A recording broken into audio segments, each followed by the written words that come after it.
you, Kurt. Yes, indeed. I would not have left your platform had I not been compelled.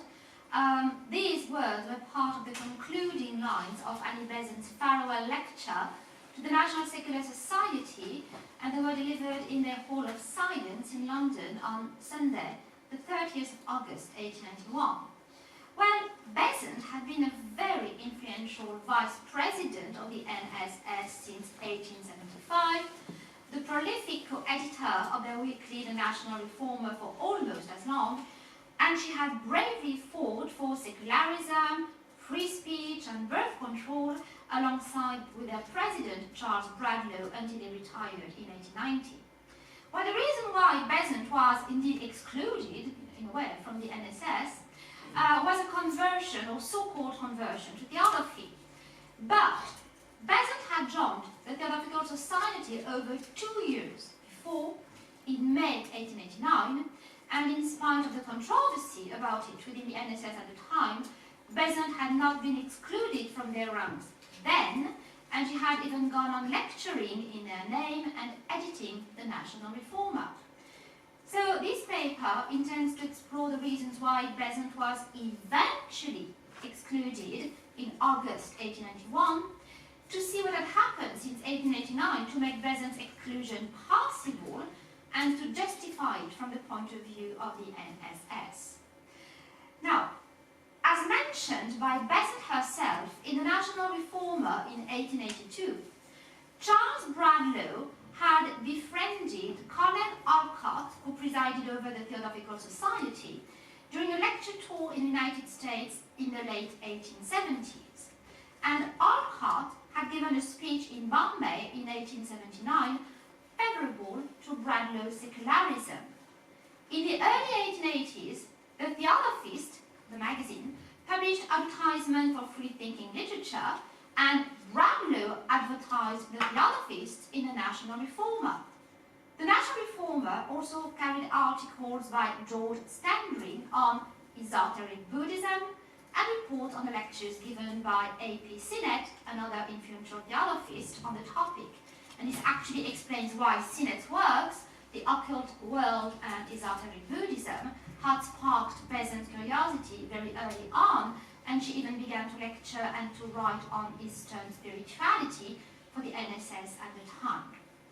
Meanwhile, in 1882, Madame Blavatsky had written to the Philosophic Inquirer, a self-defined, fearless, free-thought organ published in Madras, to express her sympathy for Mr. Charles Bradlaugh when he was once again denied the right to sit in Parliament because of his atheism. Blavatsky and Alcott gave £10 each to the fund launched by the Philosophic Inquirer to help Bradlaugh. Quite significantly also, from a theosophical point of view, in January 1884, Kut Umi, one of the Mahatmas, wrote to A.P. Sinnett about Bradlaugh and Besant and said, "I know him and his partner well. There is more than one trait in his character I esteem and respect. He is not immoral." By then, some of the members of the Bombay and Madras section of the NSS had joined the Theosophical Society, including, sorry for my pronunciation, Murugesa Mudaliar, who edited both the Madras Freethought Journal and the Philosophic Inquirer I just quoted. So, and it's only then that Bradlaugh and Besant began to grow nervous and to regard theosophists as competitors for the hearts and minds of religious skeptics. In 1882, after, once again, sorry for my pronunciation, Yaganatya, another prominent Indian freethinker, joined the Theosophical Society, Besant wrote in the Philosophical Inquirer, "The Theosophical Society seems to be attracting within its pale in India some of those who have been forced to give up ancient superstitions, but who are not strong enough to rest on reason alone."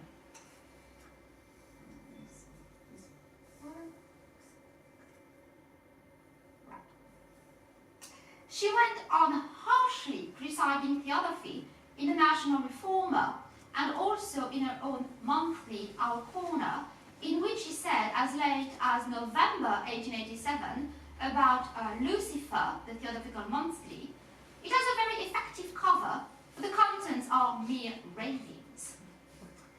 Yet, in April 1889, Besant's friend, the journalist W.T. Stead, asked her to write a review of Blavatsky's The Secret Doctrine for the Pall Mall Gazette, his London evening paper. In her autobiography, Besant recalled a reaction to discovering the doctrine. As I turned over page after page, the interest became absorbing, and all my puzzles, riddles, problems seemed to disappear. But this is a somewhat idealized memory, because she actually wrote to Stead at the time, "I'm immersed in Madame Blavatsky. If I perish in the attempt to review her, you must write on my tomb, she has gone to investigate the secret doctrine at first hand." Well, Besant eventually published her review anonymously in the Pall Mall Gazette of the 25th of April. The review was broadly favorable, but still cautious. She concluded, "Of the truth in it, our superficial examination is insufficient to decide." And I think this explains why Besant decided to have a talk with Blavatsky, and Stead actually had met Blavatsky in London the year before through a friend of his, a Russian journalist named Olga Navikov, and so he agreed to introduce them. Blavatsky was indeed living in London with the Cateleys, uncle and nephew, and Archibald Cately was the General Secretary of the Theosophical Society in England at the time. Besant met Blavatsky twice, and she joined the Theosophical Society on the 10th of May 1889. So, we may wonder how Annie Besant made a conversion public. Now, she converted, as I said, or joined the Theosophical Society on the 10th of May. Now, the 1889 annual convention of the NSS was held on the 9th of June. Bradlaugh was re-elected as president and Besant as one of the vice presidents. Her work on the London School Board was praised, and her speech on free thought and humanism was greeted with loud and long applause according to the National Reformer. And nothing was said about her joining the Theosophical Society just a month before. On the 15th of June, Besant published her first article as a theosophist in Lucifer, ironically. Entitled Practical Work for Theosophists, it breached her socialism and her newly founded spirituality, and she dared sign it Annie Besant FTS Fellow of the Theosophical Society. But strangely enough, it fell under the radar of the NSS. Indeed, the following day, on the 16th of June, The Sun, another paper, listed Besant among the theosophists who had gathered with Blavatsky at the opening of Isabel Cooper Oakley's new restaurant on Oxford Street, and Isabel Cooper Oakley also was a theosophist. And so the Sun described Besant as one of the theosophists who had come. And a secularist wrote to the Sun, that was published the following day, to denounce the news as a plot to injure the cause of secularism. So he could not believe it. To him, that was absolutely wrong. Then, on the 23rd of June, Besant published, under her name, in the National Reformer, a long and this time very favorable review of the secret doctrine. But she did not mean it as a provocation. On the contrary, she introduced her review saying, "The National Reformer reaches so many different types of readers that it seems likely that among them all, some will be found to take interest in the unfamiliar views of the universe set forth in this very remarkable work." The review was entitled "The Evolution of the Universe," and Besant used scientific arguments that our secularist readers might respond to, stressing the continuity between occult and Victorian sciences.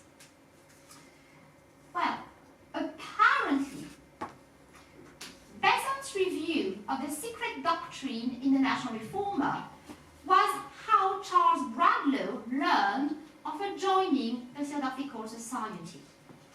He reacted to it and also to the numerous letters he received about it in the next issue of the National Reformer under the title Some Words of Explanation.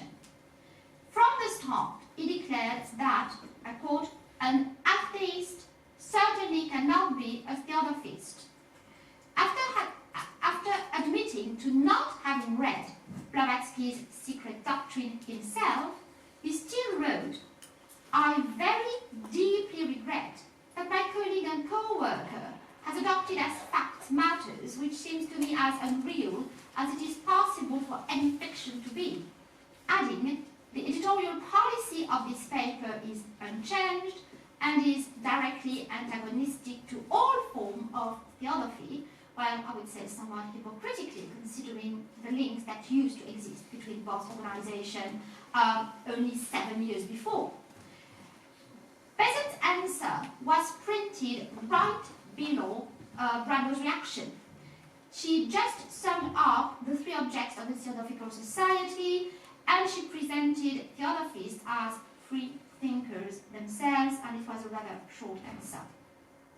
Now, Charles Bradlaugh only expressed his disapproval at length once, a few weeks later, also in the National Reformer, scornfully asserting that he did not want to waste any more time on a belief that held, he said, only a very minor place among the words delusions, and he went on comparing Madame Blavatsky to Monsieur Jules Verne.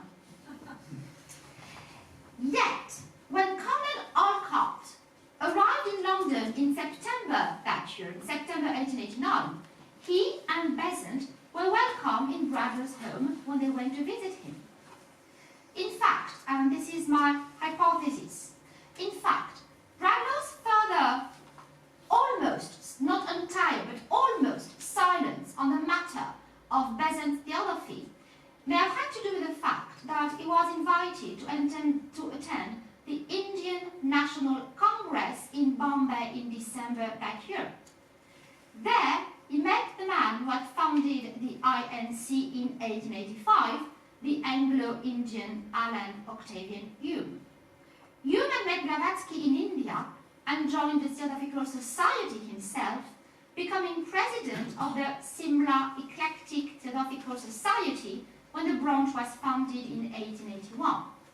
Admittedly, Hume had distanced himself from Blavatsky and resigned from the lodge in 1883.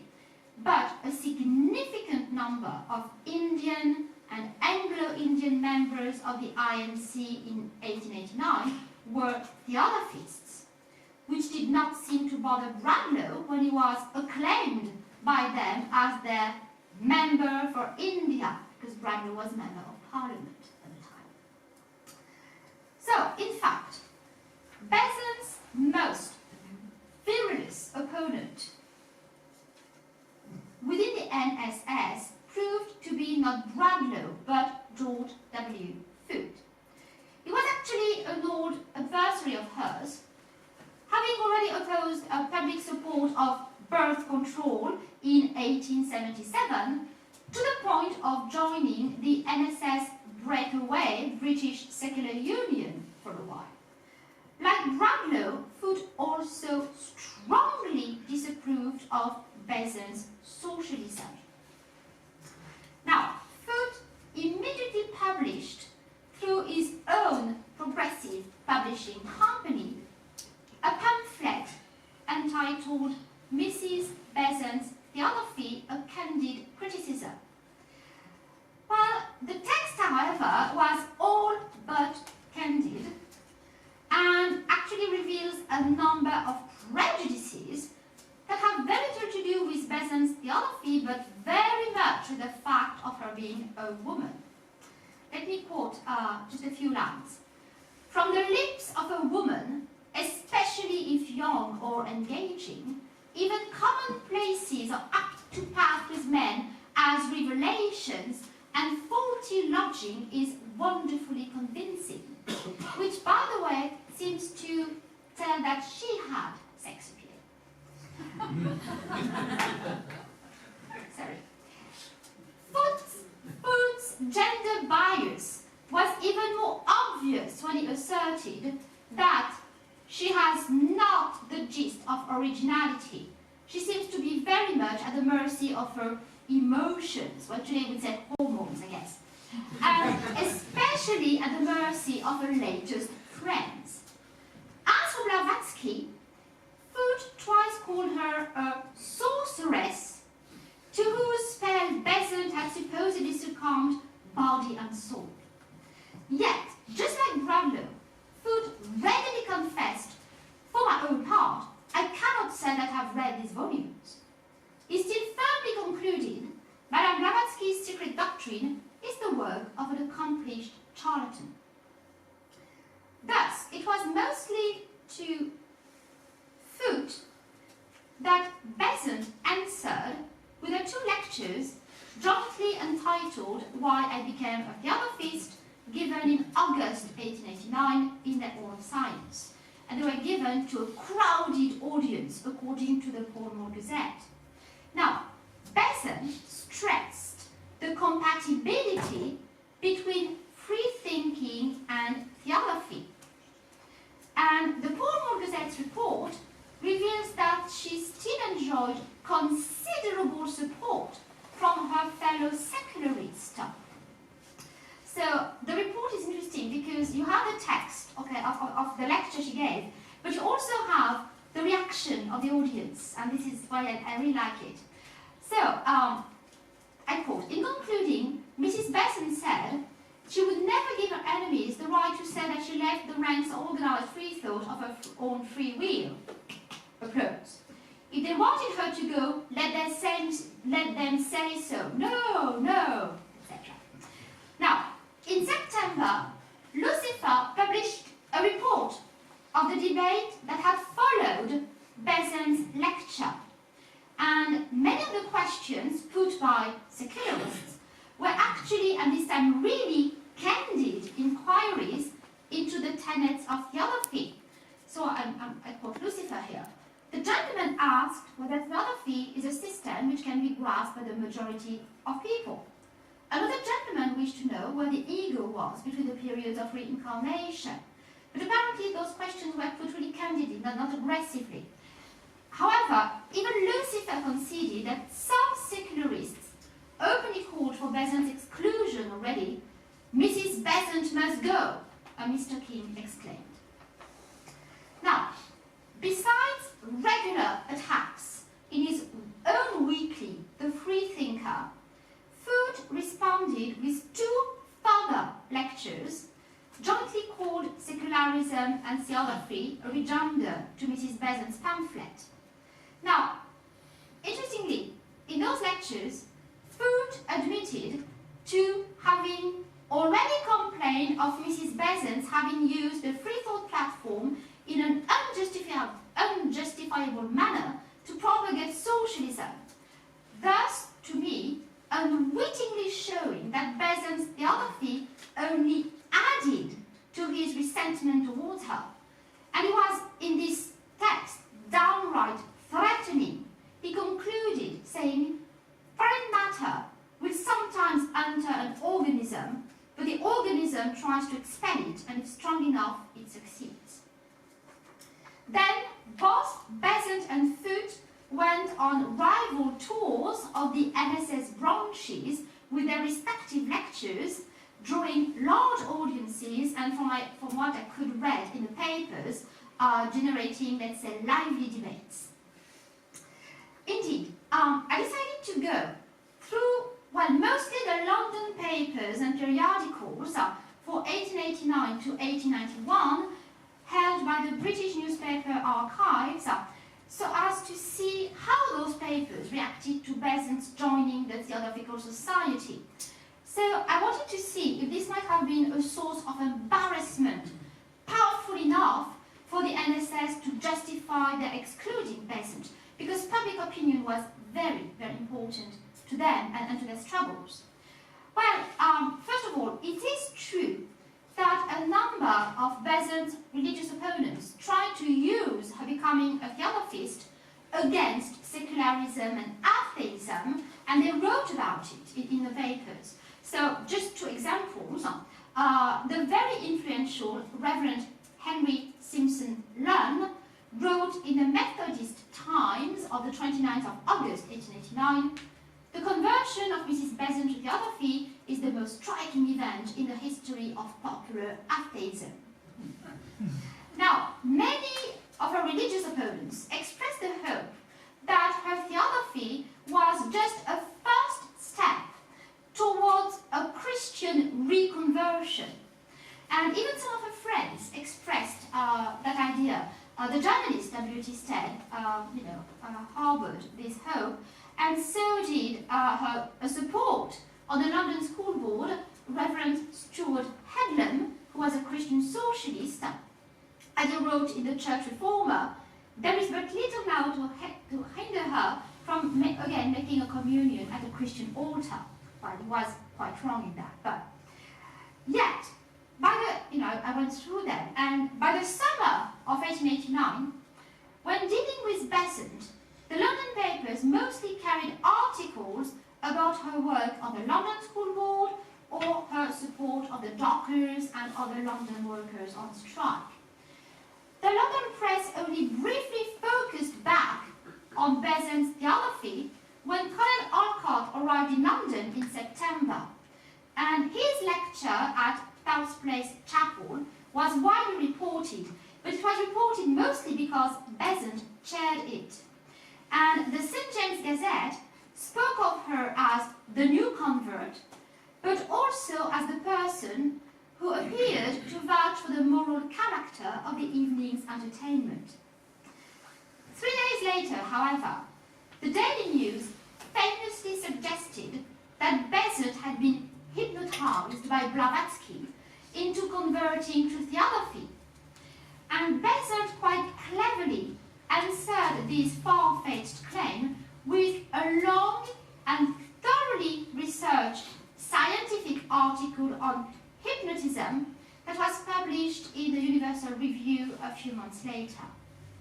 But anyway, by October 1889, the London papers once again focused back on Besant's work on the London School Board, and especially on her proposal that state schools as well as school meals in those schools should be free of charge, and that was much commented on in the press. In June 1890, the radical Sunday paper, Reynolds newspaper, used Besant as an example when the House of Lords killed the bill introduced to allow women to sit on city councils. So the paper said, "Some of these stupid Tories are afraid that able women who are now taking part in public life will put them to shame, as Mrs. Besant has, for instance, on the London School Board." In September 1890, still this radical paper, Reynolds newspaper, asserted, "The success of Mrs. Besant and Mr. Herbert Burrows in bringing strikes of women in London to satisfactory issue ought to encourage our friends in the country to do likewise. The fact that not only Besant but also Burrows were both theosophists did not seem to bother this paper in the least." That same month, the opening of the Working Women's Club Besant had founded in the East End mostly for the benefit of the Mad Girls was announced in the London press, and once again the fact that the Theosophical Society had contributed to the place did not register or was not deemed important enough to be reported on. Now, Besant became president of the Blavatsky Lodge in January 1890, but in spite of that, the press only carried occasional announcements for the lectures on theosophy she gave or chaired, and they were not commented on, contrary to, for instance, her speech in favor of the 8-hour day during the Hyde Park demonstration on May Day 1890, and she was loudly cheered according to the London Evening Standard. So, to conclude on this part, even from their own point of view, the NSS had about or ashamed of concerning Annie Besant's theosophy by then. Now, things changed, however. Bradlaugh resigned from the presidency of the NSS shortly after he came back from India in February 1890, and he appointed Foot as his successor until the next annual conference held in Manchester in May, during which Foot was elected by acclamation. 2 weeks after Bradlaugh's resignation, Besant announced that she resigned as vice president because she could not work harmoniously with Foot, although the executive committee of the NSS tried to dissuade her to do so. Foot's paper, The Freethinker, then said that it did not really matter anyway, since she had resigned de facto when she had converted to theosophy. Well, this was wishful thinking on Foot's part, for not only was Besant still officially a member, but she went on lecturing for the NSS. In August 1890, for instance, she lectured for their Northwest branch on women in Hindustan. She also went to Ireland for the first time in her life in October 1890, where she lectured to the NSS branches of Dublin and Belfast. And Besant was still fighting for secularism as late as March 1891 on the London School Board, arguing that every freethinker ought to be glad to obtain relief from the duty of giving religious instruction, which he did not believe in. However, Bradlaugh's death on the 30th of January 1891 deprived Besant of at least a symbolic support within the NSS. Then, in April 1891, Besant left to attend the annual convention of the American Theosophical Society in Boston as Blavatsky's personal delegate, and then to go on a lecture tour of the East Coast.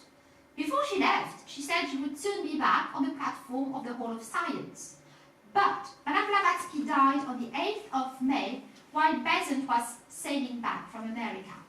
And then the tone of the London papers completely shifted. Those that carried Blavatsky's obituary often dwelled on the Hodgson report and systematically mentioned Besant.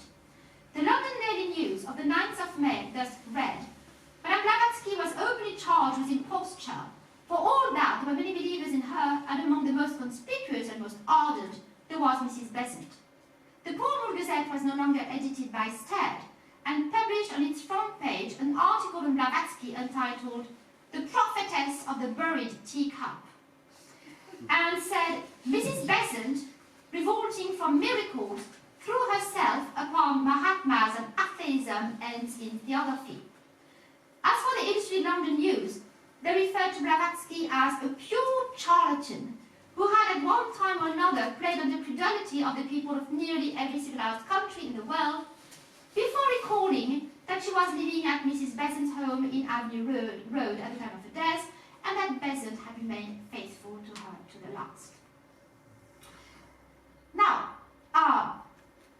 the papers did not know really that Besant had succeeded Blavatsky, but many of them tried to guess that she would, guessed that she would. So, what happened was that Blavatsky had written to William Q. Judge right before Besant left for America that Besant was, I quote, my right hand, my successor when I will be forced to leave you, my sole hope in England. So the London paper didn't know about this, but a number of them predicted that Besant would succeed Blavatsky, such as the Globe, and they concluded sarcastically that Mrs. Besant does not, we believe, assert the power of working miracles that would go against her. Or the St. James Gazette, who wrote even more sarcastically, now that Madame Blavatsky is dead, there's nobody to make mysterious billet-doux flutter from the heavens into the laps of the believing, save perhaps Mrs. Besant. Well, it still came as a shock, however, when on the 21st of June 1891, Besant said that she would not be able to present herself as candidate at the coming school board election, especially when she explained why in an official statement that was widely reprinted in the London press. She said, "The death of my honoured friend and chief, Madame Blavatsky, throws upon me heavy additional work in connection with the Theosophical movement." And then papers lamented Besant's decision. Very often the very same papers I just quoted before. The first annual convention of the Theosophical Society in Europe was held in London, partly at Besant's place on the 9th and the 10th of July, and both William Q. Church and Colonel Arcott were there. So Blavatsky's death was clearly a turning point in Besant's involvement in theosophy, and the context proved perfect for George Foote to launch a renewed attack on Besant. On the 17th of July, he had a letter sent to her stating that the NSS committee in charge of the Sunday lectures in the Hall of Science, I quote, "desire that all lectures from this platform on Sunday evenings shall be upon subjects upon which the lecturer is in agreement with the principles and objects of the National Secular Society." Besant replied that she could not submit to a censorship and announced that she would give the NSS a farewell address on Sunday, the 30th of August. Well, it may sound as if Besant used the letter as a convenient opportunity to leave the NSS, but this runs counter to what she expressed in her address. It was entitled 1875-1891, a fragment of autobiography, because Besant summed up her work within the NSS since 1875, as well as her own personal evolution. The hall was crowded to its utmost capacity, according to Reynolds' newspaper, and there must have been many journalists, judging by the number of reports I found in the London papers. Among those attending Besant's farewell address, there was the American-born actress, writer, and later suffragette Elizabeth Robbins, who wrote an unpublished biography of Besant probably in 1936. And Robbins, in this unpublished biography, gives a moving account of Besant's arrival on the platform. Then, in the thick of the shouting, cheering, jeering, suddenly an apparition. The claimer dropped like a stone. A statuesque figure, swathed in white silk, was moving slowly down towards the footlight. It stopped. I don't remember seeing any notes, just that white, shining presence with a grave, beautiful voice. So I turned again to the reports in the London press, and especially to Reynolds' newspaper, because their report was very detailed.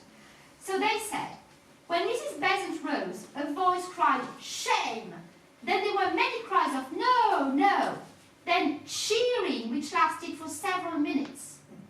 Her tribute to Bradlaugh was cheered, and there were laughters and cheers when she said that she was given the sacred doctrine to review because she was thought to be more or less mad on such subjects. Now, the most contentious point was Besant's avowed belief in the existence of the Mahatmas. And apparently, from what I read, the audience heckled her into explaining the reasons why she believed in them. And the verbatim of answer published in Reynolds' newspaper allows us a glimpse of the mixed reaction of the audience. "You have known me in this hall for 16.5 years. Cheers. You've never known me to tell a lie to you. No, never. Loud cheers. My worst public enemy has never cast a slur upon my integrity. Never. More cheers. I tell you that since Madame Blavatsky left, I've had letters in the same handwriting as the letters which she received. Sensation. Are you, I would ask, quite right to believe that you're right in that, and that there is nothing in the universe you do not know? Here, here. That and nothing else is the position you're taking at the present time. Yes, yes, no, no, cheers, kisses. Now, Robbins remembered living among a protesting crowd, but Reynolds' newspaper concluded the report thus. During the closing sentence of her address, Mrs. Besant spoke under great emotion. an emotion which was reflected not by a few of her heroes. Having ended, she left the platform with the friends that accompanied her. Meanwhile, the place simply rang with cheers.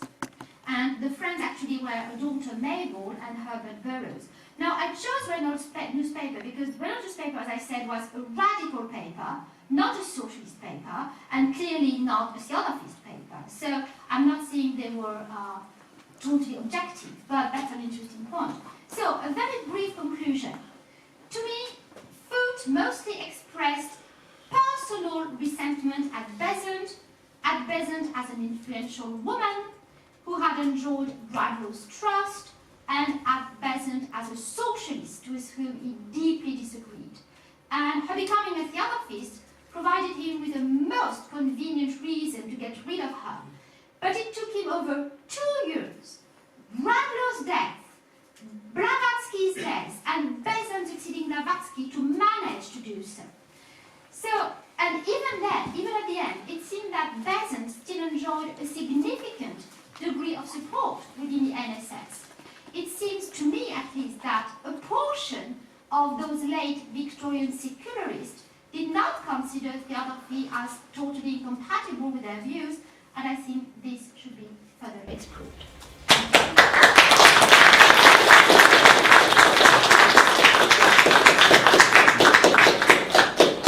Thank you very much. And you said that 2 years were involved in Foote actually going after Annie Besant. Earlier you had mentioned that he was made a temporary president, so he must have been elected eventually. He was re-elected, yes, he was re-elected. Okay, very He good. was president. I just wanted to clarify that point. Thank you. Questions, please? We have 2 minutes. Yes, Steve.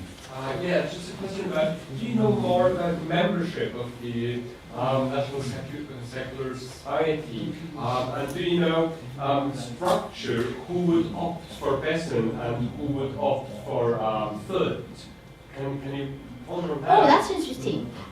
It's something, it's easy to know at the time of the Norton trial, because some people actually left the NSS and launched this breakaway society. Okay, so it's very easy to know. That was 15 years before, or even more than that. But some of those rifts reappeared at the time, and basically the people who supported Foote in his attacks against her, if you have a look, they tend to be the same people, which also shows that I think theosophy was definitely not the real main reason, okay, for that. That there were other things that resurfaced when she joined the society. Yes? Can I just make a point, which has only just recently become clear to me? There were 2 levels of membership for the NSS. One gave you the right to vote and one didn't. Funnily enough, the one that gave you the right to vote cost a lot more money. And so there was actually a very, very small amount of people, maybe even less than 100 people who actually voted, and it could have been as little as 50.